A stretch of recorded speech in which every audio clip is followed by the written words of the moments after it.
Hey guys, welcome to the MatchPlay Podcast. I'm Bill. This is Jeff. We're going to talk to you a little bit today about the Loft and Lie of your golf clubs.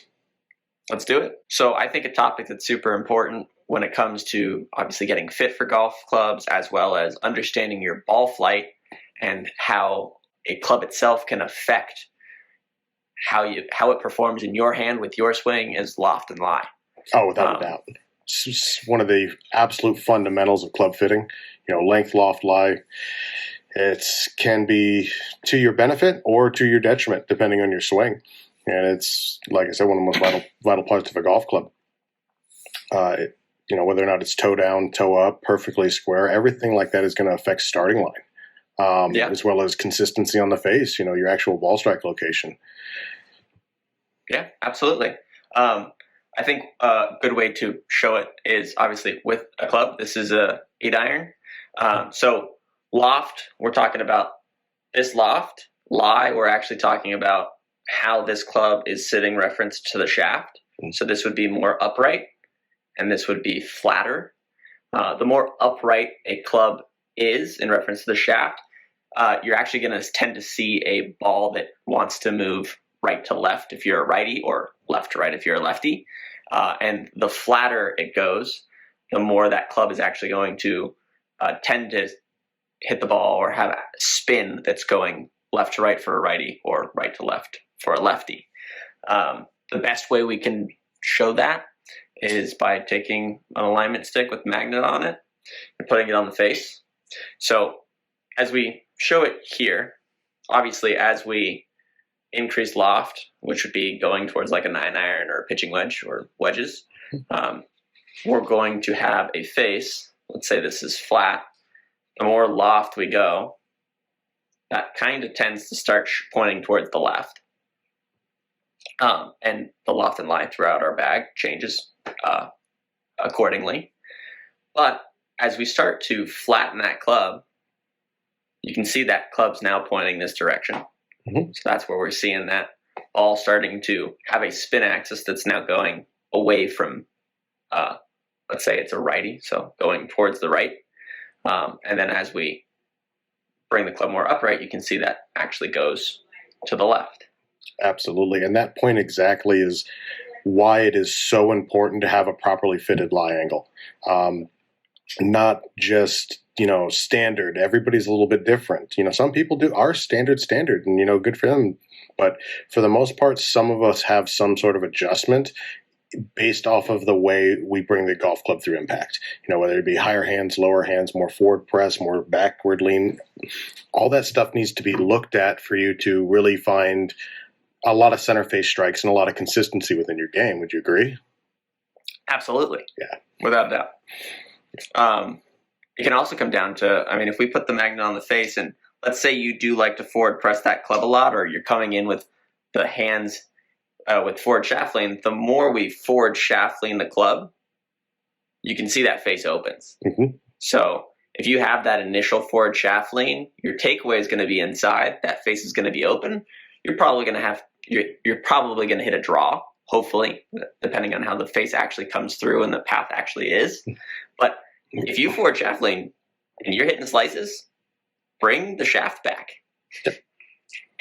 That's one way to understand the physics of how the golf club is working. And obviously, vice versa. If you are casting or throwing early, this is what you're doing to the club. This is what you're doing to the path.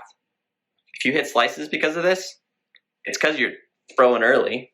And as that club comes in early, the path goes left, face is kind of shutting. But still open to the path and creating that slice move. That crazy amount of spin. There are a lot of players that actually play, that power cut. It's not the end of the world anymore. And if you're that type of guy, it's, we might need to be a little bit more up, do the higher handle position rather than, your traditional, better players want to be inside out and flat. Like we've learned so much with TrackMan and the invention of, hard evidence for this stuff, but it's crucially important. If you want any success from an amateur level to a professional level, this is, public enemy number one, essentially. Yeah. And it's why you should get fit. Absolutely. It doesn't take much to really start to see some benefits from lie angles, a few golf balls, a qualified professional kind of taking a look at what's going on, how that head's coming through impact, whether it be a lie board, tape on the face, something, to really get that thing as squared up as it possibly can be, and seeing you see more and more repetitive results. Yeah, and to add on top of all this, swing your own swing. Mm-hmm. But when you're swinging your own swing, get clubs fit to that swing. 100%. Because it's going to make the biggest difference in your finding consistency as well as you hitting the shots you're trying to hit. Benefit of a fitting is you can hit a bunch of equipment and you have a vision for what your swing should be producing. That fitted club is going to help you do exactly what you are intending to do. Mm-hmm. And that's the importance of a fitting. Absolutely. And, a lot of the actual curvature will come down to, your face to path relationship. If you're an over the top across the line guy, likelihood that you're going to hit a cut that starts right at your target line is slim to none. Yeah. But in all actuality, if you're playing a club that's too flat for you with an outside to in move and are just struggling to hit the ball straight, lie angle might be a very, very big culprit into something that's not possibly helping you. So getting in, just taking a few swings, seeing what's going on, and getting them properly bent to have that club come in as square as physically possible, it's absolutely be foolish not to. Yeah, it's necessary. Mm-hmm.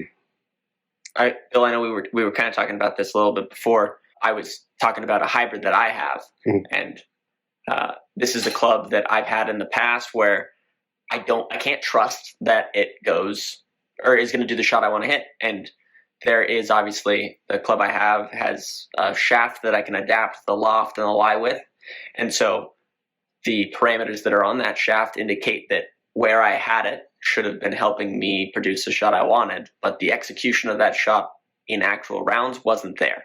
And so being able to play around with loft and lie to find the shot I'm intending to hit is important, because not all of the data and the hosel settings that come out of every manufacturer are going to be perfect throughout their entire line of clubs. I mean, there's going to be margins of error. Absolutely. And so I may have gotten a standard club that was actually a little bit flat, so I needed it to be upright more than to match my swing.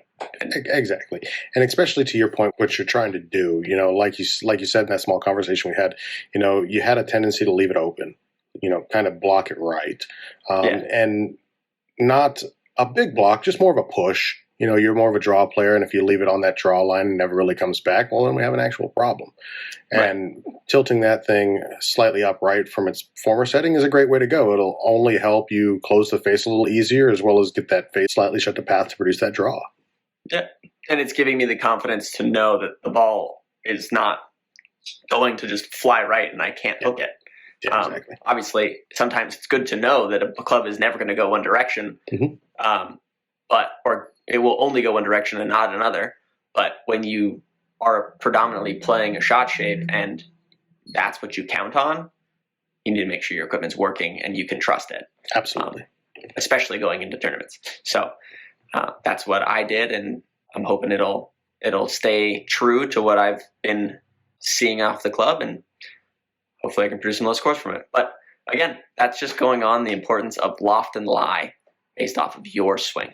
Absolutely. So I think that's a wrap on our short conversation on loft and lie. If you have any questions about loft and lie in terms of your game, or maybe you're seeing certain shots in your bag or out of your rounds that aren't necessarily matching up with what you want, comment below and we'd be happy to give you our opinions on some things you could do to potentially correct those issues.